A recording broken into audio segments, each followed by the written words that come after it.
Testing, testing. Say like la la la la La la la la la la la la la la la la la la la la. Alright. Hello, my name is Michael Walsh. I am a senior chemical engineering major from St. Louis, Missouri, and today we are going to talk about the very important moment when Notre Dame started allowing women to attend this university. So the year is about 1960s. Don't worry about the details, it doesn't matter. So Father Ted Hesburgh is in charge, and he is like, yo, we need to get some up in here. So him and the nuns who run St. Mary's, they start to talk, and an exchange program develops where St. Mary's girls can come to Notre Dame and take classes about, you know, business, science, architecture, arts and letters, anything you could think of. And the Notre Dame guys can go over and start taking classes about child care, nursing, and cooking. This exchange happens, and in about the 1970s, early 1970s, we'll just call it 1970 to keep it round and even, Father Ted Hesburgh decides maybe we should integrate our two universities. The nuns come to Father Ted and they say, we're very concerned about the girls living in men's residence halls and St. Mary's being attached to the Notre Dame name.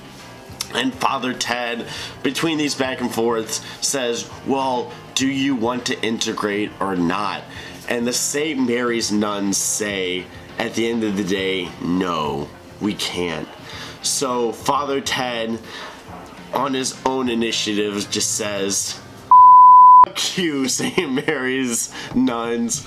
We're just gonna start allowing women to attend Notre Dame despite what you think.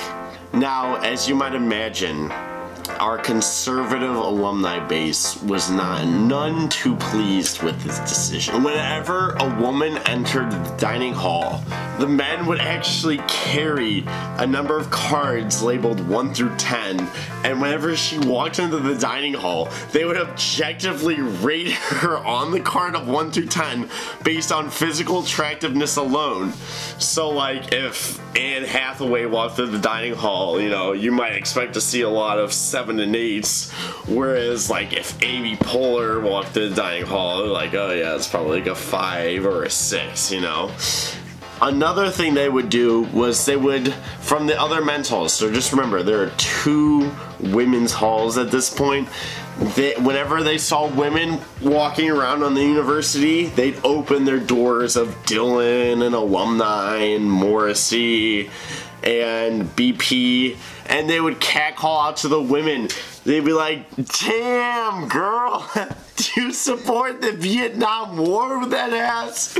And she would say, yes, the domino effect is very real and we must stop the spread of communism in Vietnam if we want to prevent it in Laos, in India, in the Middle East. You name the geopolitical consequences that are associated with that. Just like stuff like that. They would like call out to women and just completely disrespect them, which is something that me myself totally would not support, depending on the context. Even with the integration of the sexes, things were not as smooth sailing as one might imagine.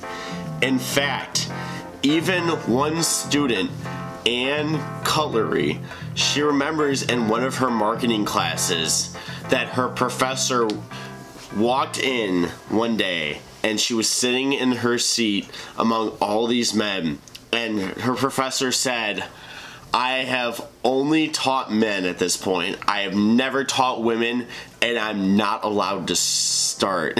I'm not about to start. And she was kicked out of a required class because her professor refused to teach a woman. I mean, we're living in 2019, and all the guys in the class were like, ooh, damn, like, get the out of here. And as she walked past her, they say, you'll never be as smart as us, you woman. Like, women's brains are naturally more inferior than men's brains, and Notre Dame was a men's university. Go back to St. Mary's, you dumb broad. But she stood up defiant, and she said, I am not about to stand for this injustice against not only my sex, but my entire history as a woman being. So, the professor was like, you know what? I respect your indignance to my sexist accusation, and I will allow you to stay in this class on the basis that you call me Professor Big Balls. So she said, you know what?